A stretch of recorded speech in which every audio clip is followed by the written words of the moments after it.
إن الحمد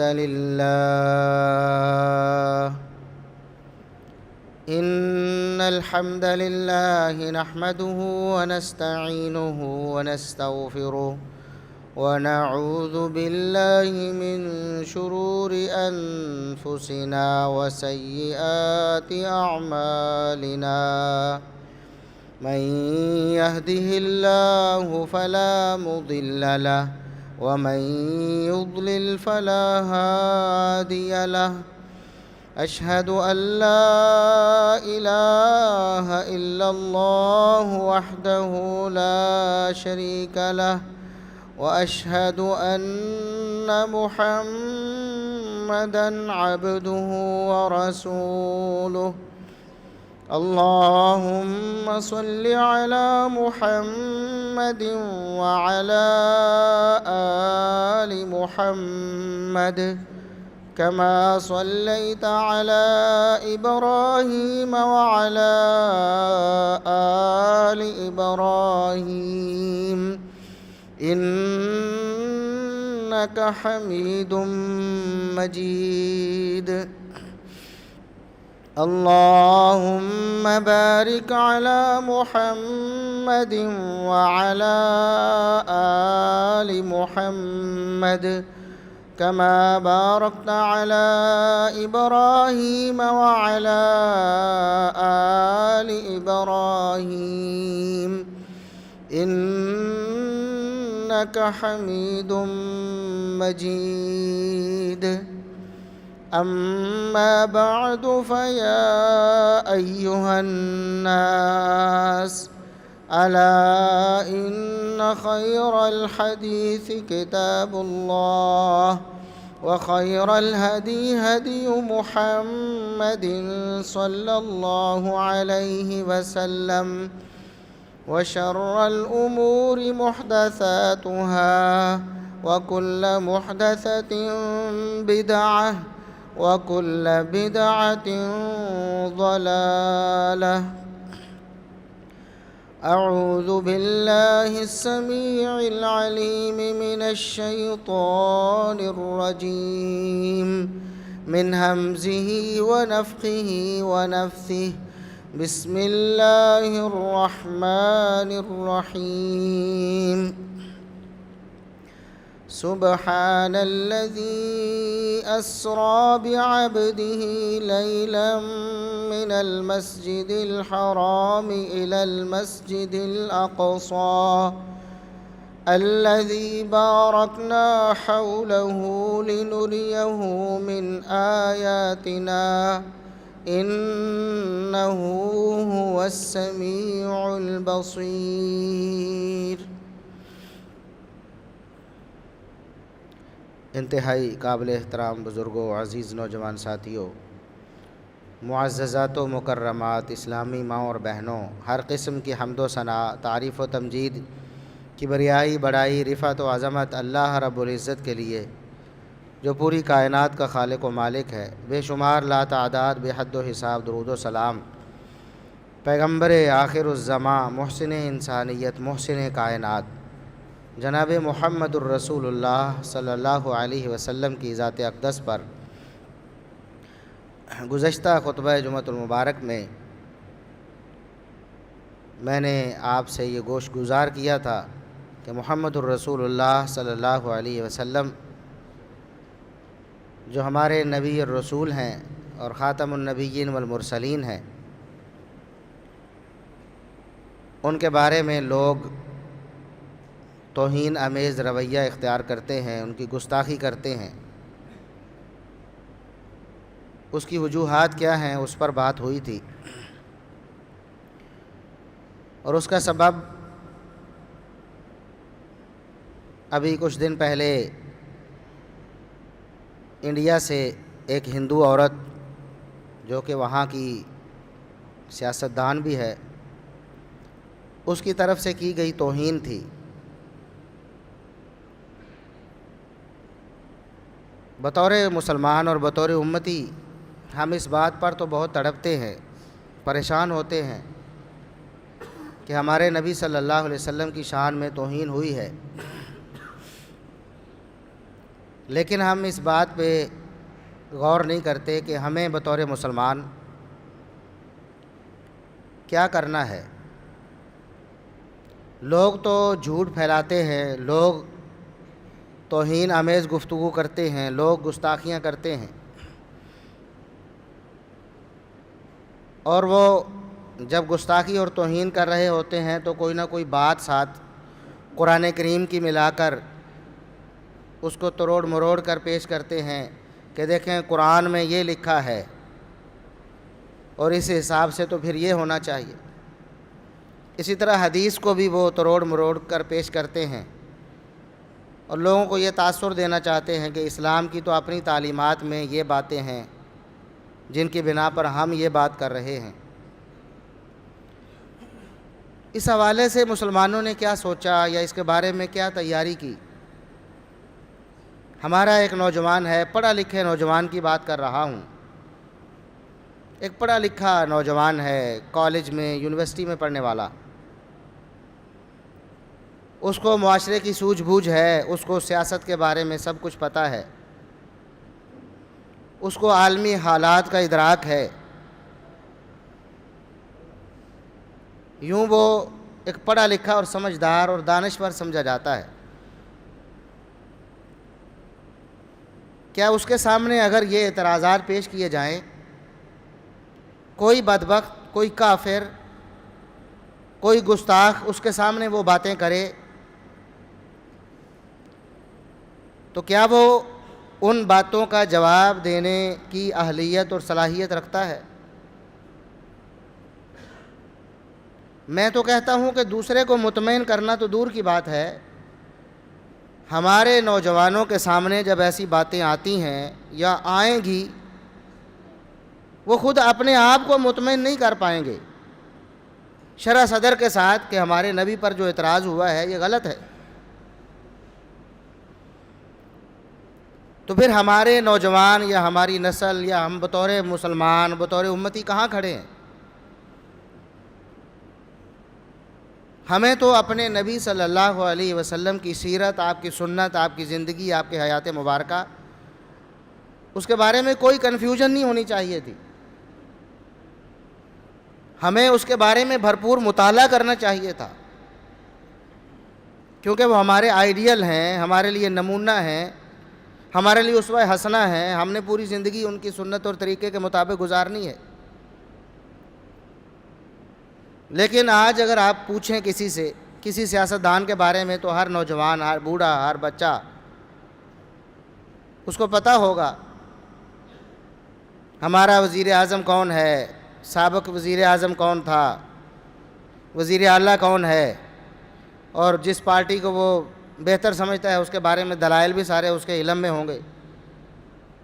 اور اس کے جو سیاسی قائد ہیں، قائدین ہیں، ان کے بارے میں آپ بات کر کے دیکھیں، ایک ایک بات کے 10 جواب دے گا، وہ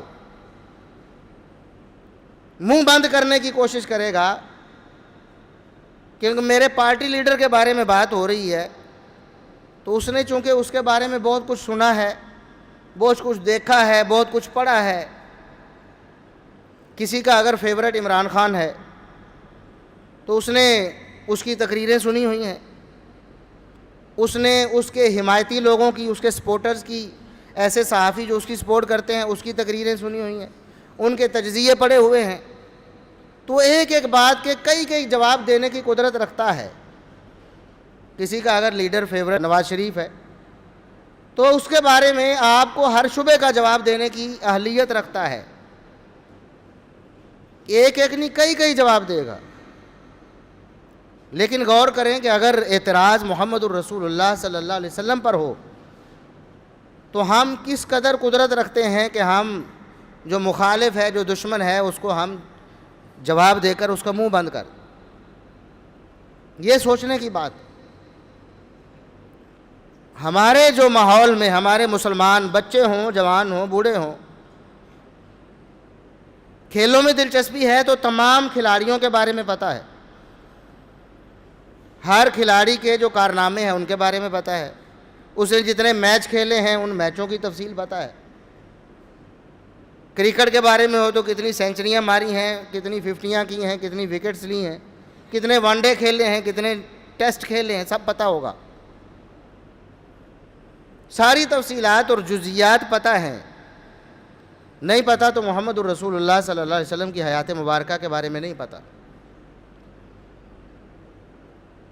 اور یہ جو لا علمی ہے ہمارے معاشرے کی، ہماری ملت، ہماری امت کی، یہ بہت بڑا سبب ہے کہ لوگ پھر اعتراض کرتے ہیں۔ سب مسلمانوں کو اگر معلوم ہو محمد الرسول اللہ صلی اللہ علیہ وسلم کی سیرت اور سنت اور آپ کی حیات مبارکہ کے بارے میں، تو ظاہر ہے لوگوں کو بھی بتائیں، اعتراض کی نوبت نہ آئے۔ لیکن آج ہمارے خود مسلمان ہی پریشان ہو جاتے ہیں۔ اگر ہم اسی حالیہ واقعے کو لیں تو دو چیزوں پر اعتراض کیا گیا، دو چیزوں کی بنا پر توہین کرنے کی کوشش کی گئی۔ ایک واقعہ معراج کو بنیاد بنایا گیا کہ واقعہ معراج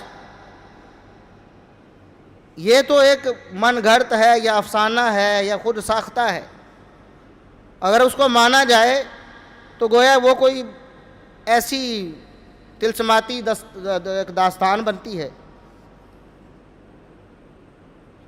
جو سواری رسول اللہ صلی اللہ علیہ وسلم کو آسمانوں پر لے کے گئی، جس کو ہم براق کہتے ہیں، اس کو پروں والا گھوڑا بابر کروا کے اس کا مذاق اڑایا گیا کہ یہ پروں والا گھوڑا تمہارے نبی کے پاس ہے، اس طرح کی بات کر کے توہین کی گئی۔ تو کیا ہمارے مسلمانوں کو کیا واقعہ معراج کے بارے میں یہ تفصیلات معلوم ہیں؟ اس پر وارد ہونے والے شبہات کیا ان کے بارے میں معلوم ہے؟ اسی طرح رسول اللہ صلی اللہ علیہ وسلم کی سیدہ عائشہ صدیقہ رضی اللہ عنہا سے شادی اور نکاح، اس کو بنیاد بنا کر اعتراض کیا گیا۔ کیا ہمارے مسلمان نوجوان، خصوصاً پڑھے لکھے نوجوان جو ہیں، جن کو باقی سب کچھ پتہ ہے سوائے محمد الرسول اللہ صلی اللہ علیہ وسلم کی سیرت کے، کیا وہ رسول اللہ صلی اللہ علیہ وسلم کی اس شادی اور نکاح کے پیچھے جو حکمتیں ہیں، جو تفصیلات ہیں اور جو شبہات وارد کیے جاتے ہیں، ان کے جو جوابات ہیں، ان کے بارے میں انہیں پتہ ہے؟ نہیں۔ آپ بات کر کے دیکھیں، نوجوان کو کچھ پتہ نہیں ہوگا۔ بس ہم یہ نعرہ مار سکتے ہیں کہ ہمیں رسول اللہ صلی اللہ علیہ وسلم سے محبت ہے، ہم جان بھی قربان کر سکتے ہیں۔ یہ نعرہ مارنا آسان کام ہے، یہ جو دعویٰ ہے اس کی دلیل فراہم کرنا کہ ہم واقعی محمد الرسول اللہ صلی اللہ علیہ وسلم سے محبت کرتے ہیں، آپ کی حیات مبارکہ، آپ کی سیرت، آپ کا طریقہ، آپ کی زندگی ہمارے سامنے کھلی کتاب کی طرح ہے، آؤ ہمارے ساتھ بات کرو، یہ مشکل ہے، ناممکن ہے تقریباً آج کے حالات کے مطابق۔ تو اعتراض کرنے والے تو دشمن ہیں، وہ تو اعتراض کریں گے۔ کیا ہم خود اس قابل ہیں کہ ہم ان اعتراضات کو رفع کر سکیں؟ کم از کم ایک نوجوان یا ایک مسلمان فرد اپنے آپ کو شرح صدر کے ساتھ مطمئن رکھ سکے کہ واقعی اس کا اعتراض غلط ہے۔ ہمارے نبی صلی اللہ علیہ وسلم پر ایسا کوئی اعتراض وارد نہیں ہوتا۔ تو واقعہ معراج پر جو اعتراض کیا گیا ہے اس کی بنیاد ایک ہے، وہ یہ ہے کہ اس کا تعلق معجزے سے ہے۔ یہ انسانی وسائل اور جس کو وہ سائنس کہتے ہیں اس کے مطابق ممکن ہی نہیں ہے۔ وہ کہتے ہیں ہم دیکھتے ہیں کہ کبھی گھوڑے اڑتے نہیں ہیں، پروں والے گھوڑے تو وہ بچوں کو بہلانے کے لیے ہوتے ہیں، بڑے تو ان چیزوں پر بلیو نہیں کرتے۔ تو کیسے مان لیا جائے کہ نبی صلی اللہ علیہ وسلم واقعی براق پر سوار ہو کر آسمانوں کی سیر کو گئے تھے؟ واقعہ معراج کو کیسے تسلیم کر لیا جائے؟ یہ ایک ہی بنیاد ہے۔ حالانکہ دنیا کا کوئی مذہب ہے، ہندو بھی مذہب ہے نا، ایک ہندوازم مذہب ہے، معجزے سے انکار نہیں ہو سکتا۔ اس ہندو عورت سے پوچھا جائے کہ کیا تم بطور ہندو مذہب کو قبول کر کے یا اس کی نمائندہ بن کر یہ بات کر سکتی ہو کہ معجزے کا کوئی وجود نہیں؟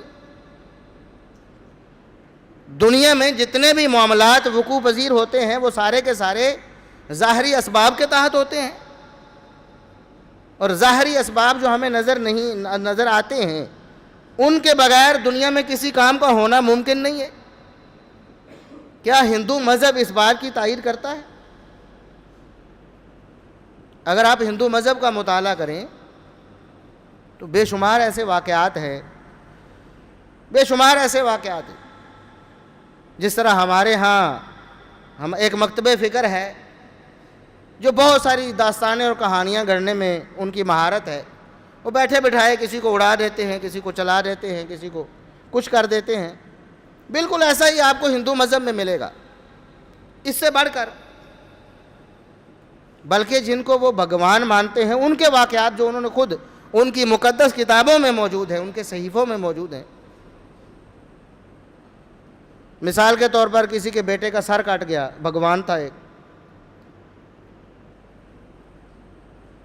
اب سر کٹ گیا تو بیٹا مر گیا، اب سر بھی نہیں ملا ہے کہ اس سر کو جوڑ کر اس کو زندہ کیا جائے، تو اس نے کیا کیا، ایک ہاتھی کا سر لے کر وہ اس کے اوپر لگایا تو وہ زندہ ہو گیا۔ قطع نظر اس سے کہ یہ درست ہے غلط ہے، جو بھی ہے، گپ ہے، داستان ہے، لیکن ہندو مذہب اس چیز کو سپورٹ کرتا ہے کہ دنیا میں ایسے واقعات بھی رونما ہوتے ہیں جن کے پیچھے کوئی ظاہری اسباب نہیں ہوتے، جن کو ہم کرشمہ یا معجزہ یا کچھ بھی کہتے۔ اور پھر جس مذہب میں دعا کا تصور ہے نا، اللہ سے ہم دعا مانگتے ہیں، وہ بھگوان کہتے ہیں اور مانگتے ہیں، جس مذہب میں دعا کا تصور موجود ہے وہ مذہب معجزے پر یقین رکھتا ہے۔ یہ دیکھیں، ہم اللہ سے دعا کرتے ہیں، اگر اسباب کے تحت ہی سارا کچھ ہونا ہے تو پھر ہم اسباب کو پیدا کریں، اس کی طرف توجہ دیں، کیونکہ اسباب کے بغیر کچھ ہونا نہیں ہے۔ جب ہم اللہ سے دعا مانگتے ہیں یا کوئی بھی اپنے بھگوان سے یا اپنے معبود سے دعا مانگتا ہے تو اس کا مطلب یہ ہے کہ وہ اس بارے میں یقین رکھتا ہے کہ اس کا جو الہ ہے، جو معبود ہے، وہ کچھ ایسا کر سکتا ہے جو اسباب کے ماوراء ہے۔ جہاں اسباب نہیں پہنچ سکتے وہ وہاں تک پہنچ سکتا ہے، اس کی طاقت وہاں تک ہے، اسی لیے دعا کرتا ہے نا۔ ہم دعا کرتے ہیں کہ یا اللہ ہمیں فلاں چیز دے دے، فلاں چیز دے دے۔ اسباب ہمارے پاس بسا اوقات موجود ہوتے لیکن وہ کام نہیں کر رہے ہوتے۔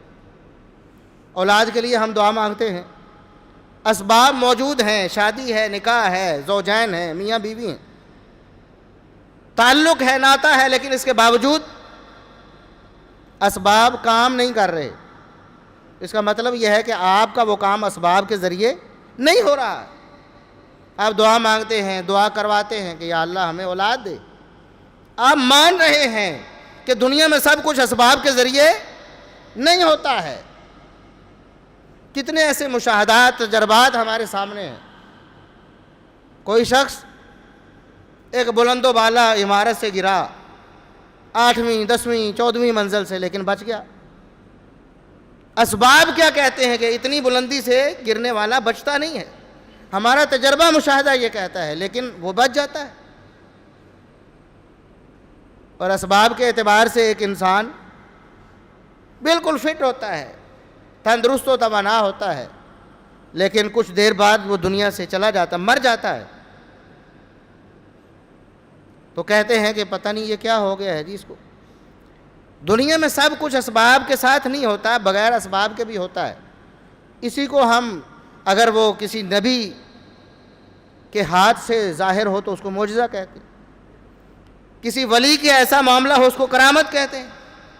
جس طرح سیدہ مریم علیہ السلام، ان کے بارے میں واقعہ معلوم ہے کہ عیسیٰ علیہ السلام کی پیدائش بغیر باپ کے ہوئی، تو یہ عیسیٰ علیہ السلام کا معجزہ ہے اور مریم علیہ السلام کی کرامت ہے۔ لوگوں نے اعتراض کیا کہ شادی شدہ نہیں ہے تو بیٹا کیسے پیدا ہو سکتا ہے؟ تو بچے نے، عیسیٰ علیہ السلام جو اس وقت شیرخوار بچے تھے، نئے نئے پیدا ہوئے ہیں، بول کر کہا، بول کر جواب دیا، اور مریم علیہ السلام کی صداقت پہ مہر ثبت کی۔ یہ مریم علیہ السلام کی کرامت ہے کہ اللہ رب العزت نے ان کو عزت دی اور بغیر اسباب کے ایسی چیز لوگوں کو دکھا دی۔ بچہ پیدا ہوتا ہے، ایک عرصہ گزارتا ہے، بولنا سیکھتا ہے، پھر بولتا ہے نا، پہلے دن ہی کیا بچہ بول پڑتا ہے؟ اگر بول رہا ہے تو اس کا مطلب ہے کہ اسباب کو بائی پاس کر کے وہ ایسی طاقت، ایسی ہستی ہے جس نے اس کو بلوا دیا ہے۔ اس طرح بہت سارے معاملات یہ ہر مذہب میں ہیں، یہودی مذہب ہو، عیسائی مذہب ہو، اسلام ہو، ہندوازم ہو، بدھ مت ہو، سب میں ایسے معجزات کا تصور موجود ہے۔ بلکہ میں نے تو بات ہی ختم کر دی ہے کہ جو بھی دعا پر یقین کرتا ہے، دعا کرتا ہے، جس بھی مذہب سے اس کا تعلق ہو، وہ دعا اس لیے کر رہا ہوتا ہے کہ وہ یہ بات جانتا ہے کہ اسباب کے ماوراء کوئی ہستی ہے جو اسباب کے بغیر بھی کر سکتی، اس لیے وہ مانگ رہا ہوتا ہے۔ جب ایسا ہے تو پھر محمد الرسول اللہ صلی اللہ علیہ وسلم کو اگر معجزہ ملا ہے تو اس پر یہ اعتراض کہ وہ پروں والا گھوڑا کیسے ہو سکتا ہے جی، اڑ سکتا ہے۔ دوسری بات یہ ہے کہ کتنی ایسی چیزیں ہیں جو 100 سال پہلے تک انسان کے لیے ناممکن تھیں، 200 سال پہلے تک انسان کا خواب تھا یا وہ ایسے ہی طلسماتی داستانیں سمجھی جاتی تھی، لیکن آج وہ حقیقت ہیں، آج وہ حقیقت بن گئی ہیں۔ آج دنیا انہیں دیکھتی ہے اور استعمال کرتی ہے، جس کو پہلے ماننے کے لیے تیار نہیں تھی۔ جیسے انسان اڑنا چاہتا تھا لیکن نہیں اڑ پاتا تھا، اس کے لیے اڑنا ممکن نہیں تھا، لیکن آج انسان اڑ سکتا ہے۔ ایسے آلات، ایسی سواریاں موجود ہیں، جہاز ہیں، طیارے ہیں، ہیلی کاپٹرز ہیں، آج وہ اڑتا ہے۔ لیکن ہمیں محمد الرسول اللہ صلی اللہ علیہ وسلم کی سنت اور سیرت کے بارے میں اتنی معلومات نہیں کہ ہم کسی کا مقابلہ کر سکیں یا کم از کم اپنے آپ کو مطمئن رکھ سکیں۔ تو واقعہ معراج پر جو اعتراض ہوا اس کی بنیاد ایک تھی کہ یہ سائنسی لحاظ سے امپاسبل ہے، ایک رات میں اتنا لمبا سفر کرنا۔ اس وقت تو شاید سائنسی لحاظ سے امپاسبل ہو، لیکن آج تو پاسبل ہے۔ مدینہ سے لے کر مسجد اقصیٰ تک اس سفر پر اعتراض ہوتا ہے جی، اس دور میں ان سواریوں کے اعتبار سے کیسے ممکن؟ تو ہم کہتے ہیں یہ معجزہ ہے۔ تم بھی مانتے ہو کہ ایک ہستی ایسی ہے کائنات میں جو بغیر اسباب کے کائنات کو چلا سکتی ہے، اور ایسے واقعات رونما ہوتے رہتے ہیں۔ انہی میں سے ایک واقعہ محمد الرسول اللہ صلی اللہ علیہ وسلم کی معراج کا واقعہ ہے۔ آپ صلی اللہ علیہ وسلم تشریف لے، پہلے بیت المقدس گئے، وہاں سے اللہ رب العزت نے آسمانوں کی سیر بھی کروائی، پھر واپس آ گئے۔ لیکن یہاں میں نے پچھلے خطبہ جمعہ میں بھی عرض کیا تھا کہ بعض مسلمان ہیں، نام نہاد مسلمان، جو اپنے اسلام پر شرمندہ ہیں کہ بجائے اپنے اسلام کا دفاع کرنے کے جب اعتراض آتا ہے تو اس چیز کا انکار کر دیتے۔ واقعہ معراج کا انکار کر دیا، کہتے ہیں کہ یہ تو خواب تھا، بس عقل نہیں مانتی۔ بھی عقل تو پھر کسی چیز کو بھی نہیں مانتی، مذہب کے حوالے سے کیا جنت جہنم کو عقل مانتی؟ آخرت کو عقل مانتی ہے؟ ایمان بالغیب یہی تو ہے کہ جہاں عقل آپ کی نہیں پہنچ سکتی آپ پھر بھی مانتے ہیں، یہی ایمان بالغیب۔ تو انہوں نے واقعہ معراج کا انکار کر دیا۔ بہت سارے مسلمان ہیں، آپ ٹی وی پہ دیکھتے ہوں کہ کئی ایک اسکالرز ہیں، وہ آپ کو یہ کہتے سنائی دیں گے، کیوں؟ ان کے اندر اتنی جرأت نہیں، نااہل ہیں، رسول اللہ صلی اللہ علیہ وسلم کی سیرت کا دفاع کرنے سے نااہل ہیں، لہذا انکار ہی کر دیتے ہیں کہ واقعہ معراج کی حقیقت نہیں ہے جی، وہ تو ایک خواب کا واقعہ ہے بس۔ پھر قرآن کریم کا بھی انکار کریں گے۔ قرآن کریم کے کتنے ایسے واقعات اور مقامات ہیں کہ جو عقل سے ماوراء ہیں اور ہماری دنیا کی روٹین کے مطابق نہیں ہیں، جیسے عیسیٰ علیہ السلام کا بغیر باپ کے پیدا ہونا۔ ان مثل عیسیٰ عند اللہ کمثل آدم، آدم علیہ السلام کی طرح عیسیٰ علیہ السلام کو اللہ نے پیدا کیا، وہ بھی بغیر باپ کے پیدا ہوئے، عیسیٰ علیہ السلام بھی بغیر باپ کے پیدا ہوئے۔ اس کا بھی انکار کرنا ہوگا۔ قرآن نے کہا کہ عیسیٰ علیہ السلام کو اللہ نے معجزہ دیا تھا کہ وہ اللہ کا حکم کہہ کر، اللہ کا حکم سنا کر مٹی کے کھلونوں کو وہ اڑا دیتے تھے۔ ابراہیم علیہ السلام کا واقعہ موجود ہے، فَيَكُونُ طَيْرًا بِإِذْنِ اللَّهِ، عیسیٰ علیہ السلام کے بارے میں اور ابراہیم علیہ السلام کے بارے میں اللہ رب العزت نے فرمایا کہ پہاڑوں پر پرندوں کو کاٹ کے ان کا گوشت مکس کر کے تھوڑا تھوڑا کر کے رکھ دو، تو اللہ رب العزت نے ان کو اڑا دیا۔ تو کیا ایسا پاسبل ہے عام حالات میں ہمارے ہاں؟ پھر کیوں شرمندہ ہیں آپ رسول اللہ صلی اللہ علیہ وسلم کی سیرت سے کہ آپ انکار ہی کر دیتے ہیں کہ چونکہ ہم اس کو پروف نہیں کر سکتے لہٰذا انکار کر دیں؟ تو واقعہ معراج کا بھی انکار بہت سے ایسے لوگ کرتے ہیں جو اسلام کے دعوے دار ہیں، نام نہاد مسلمان، جو اپنے مسلمان ہونے پر شرمندہ ہیں۔ اب دیکھ لیں، جہاد پر اعتراض ہوگا تو جہاد کا انکار کر دیں گے کہ جہاد تو جی وہ خاص وقت میں تھا، اب ختم ہو گیا ہے، اب کوئی تصور نہیں جہاد کا۔ یہ شرمندہ ہے مسلمان، اسلام پر شرمندہ ہے۔ کسی اور چیز پر اعتراض ہوگا اس کا بھی انکار کر دیں گے۔ تو واقعہ معراج کا انکار اصل میں یہ اپنے مسلمان ہونے پر شرمندگی کا اظہار ہے۔ جو مسلمان کھم ٹھونک کر مسلمان ہے، سینہ تان کر مسلمان ہے، وہ ہر اعتراض کا جواب دے گا کہ لاؤ اعتراض کیا ہے، کون سا اعتراض ہے، اس کا جواب موجود ہے۔ محمد الرسول اللہ صلی اللہ علیہ وسلم کا واقعہ معراج، اس کے پیچھے کتنی حکمتیں ہیں، اللہ رب العزت کے کتنے احکامات ہیں جو اس واقعے کے متعلق۔ ہماری نماز کی فرضیت اس کے متعلق ہے، 5 نمازیں اللہ رب العزت نے واقعہ معراج میں ہی فرض کی تھی، 50 تھیں پھر 5 ہوئیں، ثواب 50 کا ہی ہے۔ یہ سارے واقعات واقعہ معراج سے متعلق۔ رسول اللہ صلی اللہ علیہ وسلم کی شادی کے بارے میں اعتراض ہوا۔ سیدہ عائشہ صدیقہ رضی اللہ عنہا سے رسول اللہ صلی اللہ علیہ وسلم کی شادی، نکاح 6 سال کی عمر میں ہوا اور رخصتی 9 سال کی عمر میں ہوئی، اس پر اعتراض ہوتا ہے۔ اور شرمندہ مسلمان جو پکے مسلمان ہیں ہی نہیں، کھوٹے مسلمان، اعتراض ہوا تو انکار ہی کر دیا کہ نہیں یہ 9 سال کی عمر میں رخصتی یہ ہماری عقل مانتی نہیں ہے، یہ جعلی کوئی بات ہوگی، کسی نے بنا کر ہمارے دین میں داخل کر دی۔ حالانکہ یہ حدیث کے صحیح ترین مجموعے میں صحیح بخاری میں موجود ہے، صحیح سند کے ساتھ موجود ہے، کئی سندوں سے موجود کہ رسول اللہ صلی اللہ علیہ وسلم کی شادی سیدہ عائشہ رضی اللہ عنہا سے نکاح 6 سال کی عمر میں ہوا اور رخصتی 9 سال کی عمر میں۔ اب اعتراض یہ ہے، سوال یہ اٹھایا جاتا ہے کہ دیکھیں جی یہ کیسے ممکن ہے، ہماری عقل نہیں مانتی، یہ تو نبی پر گویا الزام ہے یا ان کی توہین ہے ایسے ہونا۔ جو بندہ دین کو ماننے والا ہے وہ ایسی بات نہیں کر سکتا۔ جب دین کہہ رہا ہے، مجھے بتائیں کہ 9 سال کی بچی سے شادی کرنا یہ کوئی بڑا انوکھا کام ہے یا 5-6 سال کے بچے کو ذبح کرنا زیادہ انوکھا کام؟ بولے نا بڑا جرم کیا بنتا ہے اگر اس کو جرم تصور کرے۔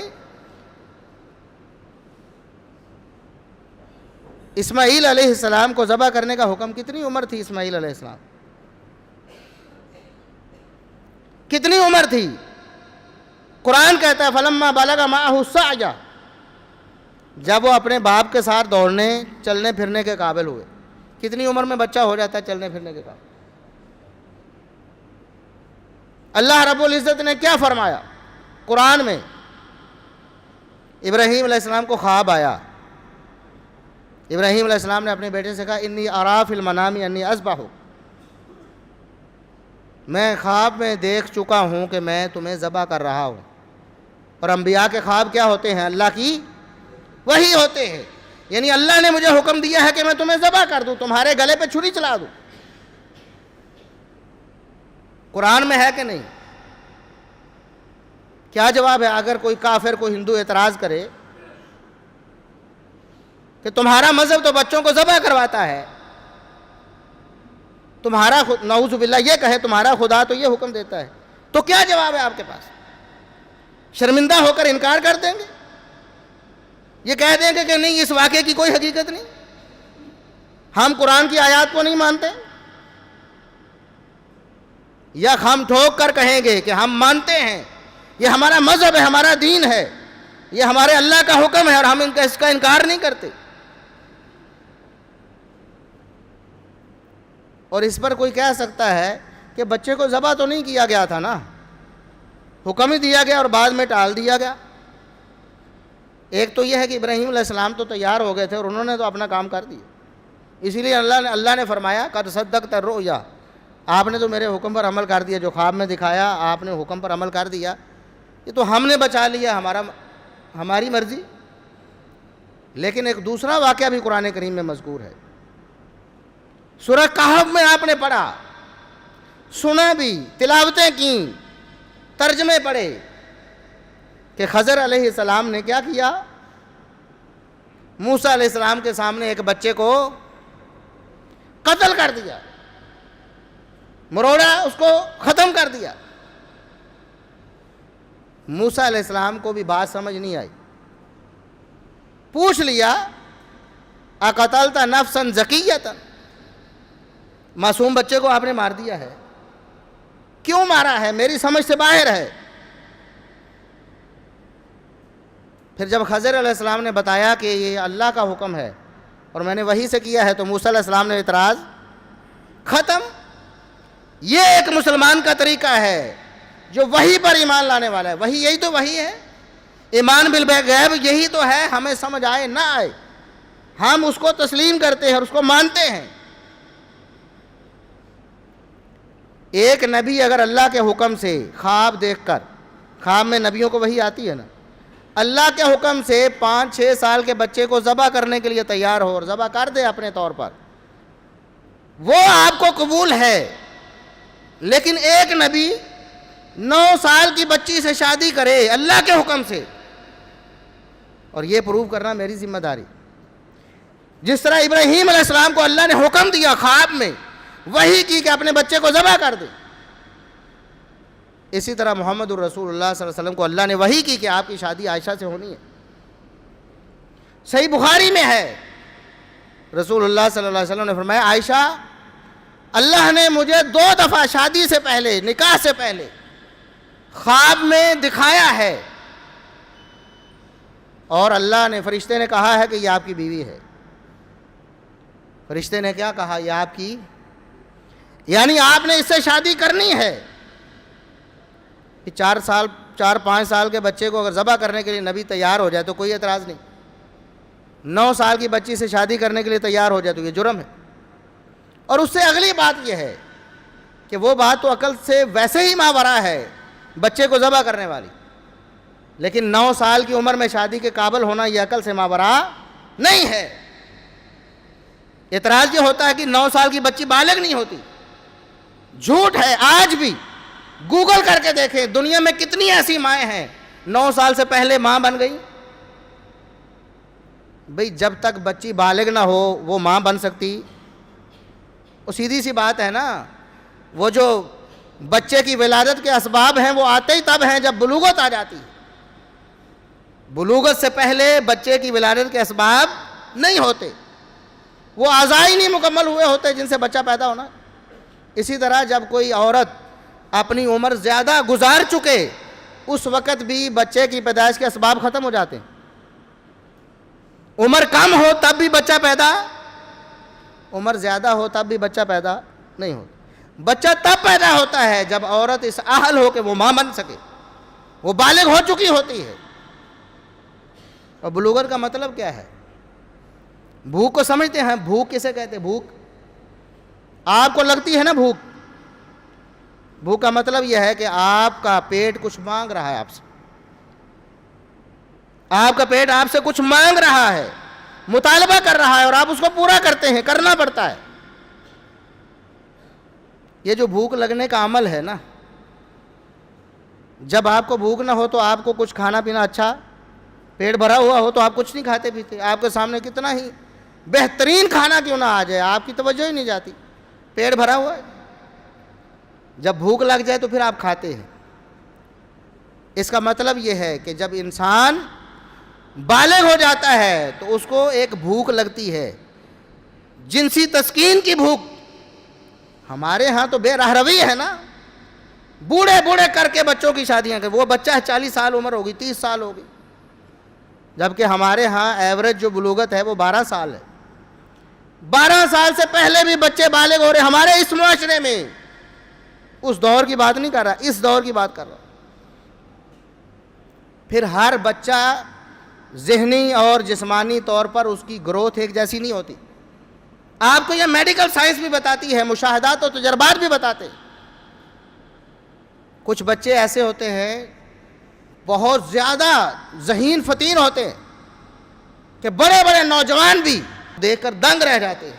یہ کیسے کر رہا، اتنا بڑا دماغ اس کو مل گیا اتنی چھوٹی عمر میں. حالانکہ اصول قاعدہ کیا ہے کہ جتنی عمر بڑھتی جاتی ہے انسان کا دماغ وسیع ہوتا جاتا ہے، اس میں معلومات زیادہ ہوتی ہے. آپ کہتے ہیں کہ اس بچے کے پاس خدادار صلاحیت ہے، اللہ نے اس کو اضافی خوبیوں سے نوازا ہے.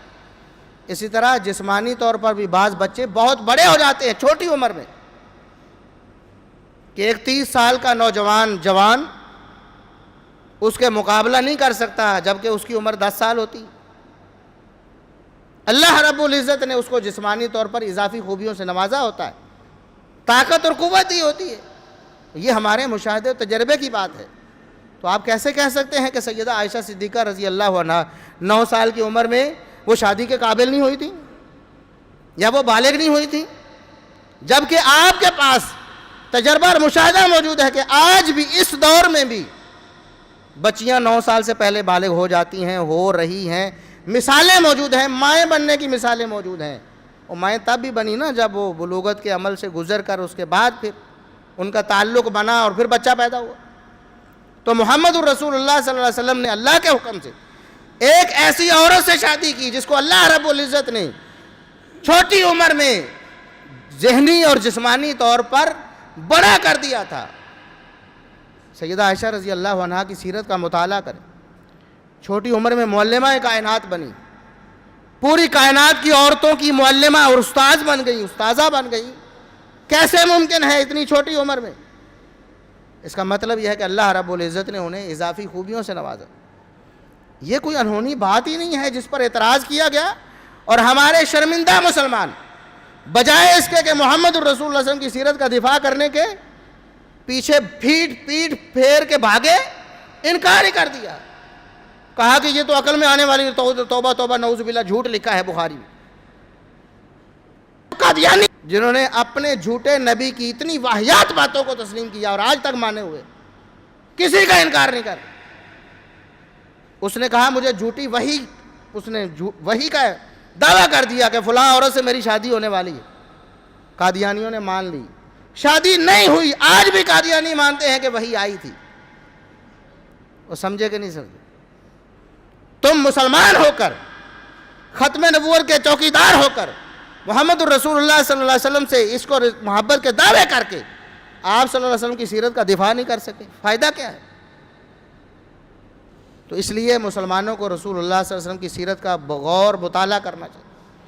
آپ صلی اللہ علیہ وسلم کی سیرت کا ایک ایک پہلو ان کے سامنے نمایاں ہونا چاہیے، کیونکہ ہم مسلمان ہیں، ہم ان کا کلمہ پڑھنے والے، ہم ان سے محبت کرنے والے.